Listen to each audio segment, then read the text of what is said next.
Friends, సముద్రం మధ్యలో ఒక రైలు నెమ్మదిగా ప్రయాణిస్తే ఎలా ఉంటుంది? రెండు వైపులా నీలిరంగుల సముద్రం, కింద అలలు, మధ్యలో ఇనుప వంతెన.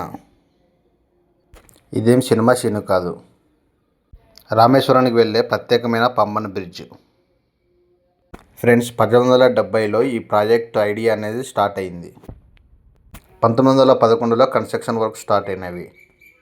1914 ఫిబ్రవరి 24న ఈ బ్రిడ్జ్ అనేది స్టార్ట్ అయ్యింది. ఫ్రెండ్స్, ఇది అప్పట్లో ఇంజనీరింగ్ వండర్. ఈ బ్రిడ్జ్ 2 కిలోమీటర్ల పైగా ఉంటుంది.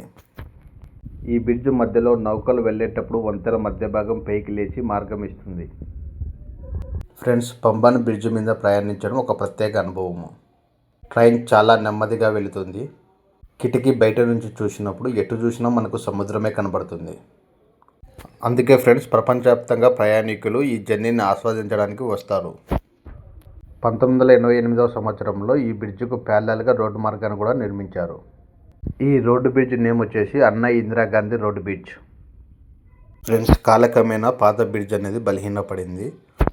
ఇండియన్ రైల్వేస్ కొత్త పంబన్ బ్రిడ్జ్ని నిర్మించారు. ఈ బ్రిడ్జ్ వచ్చేసి ఇండియాలో ఫస్ట్ వర్టికల్ సీ బ్రిడ్జ్. ఇది 2025లో స్టార్ట్ అయ్యింది.